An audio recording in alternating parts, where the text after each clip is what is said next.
A children's trip to the War Memorial in Australia on a bright, clear morning. The students of Pinewood Primary School eagerly boarded the bus for their long-anticipated trip to the Australian War Memorial in Canberra.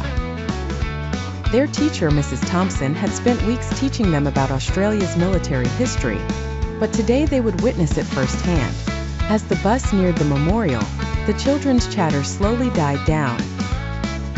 The grand stone building stood tall, its dome gleaming under the sun. Mrs. Thompson gathered the group at the entrance. "Remember," she said, "this is a place of respect. We're here to honor those who fought and sacrificed for our freedom." Inside, the atmosphere was quiet and solemn. The first stop was the Roll of Honor, where thousands of names were engraved on bronze panels.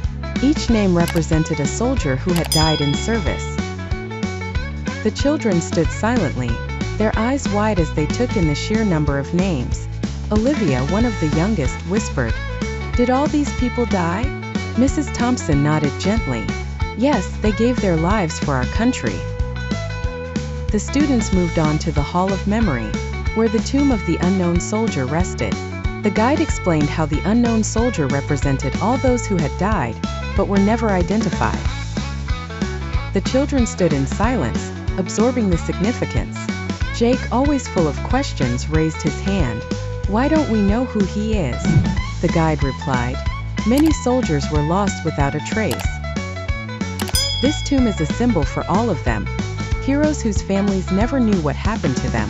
Next, the children explored the exhibits, seeing uniforms, medals, and letters from soldiers.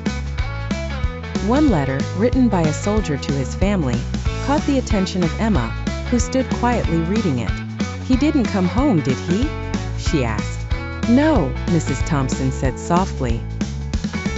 "That's why it's important to remember him and all the others who didn't."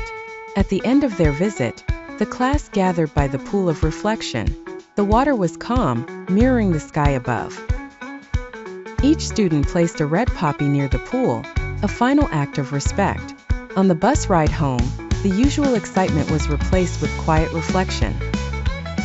The children had come to the memorial filled with curiosity, but they left with a new understanding of sacrifice and the importance of remembering those who gave their lives for peace.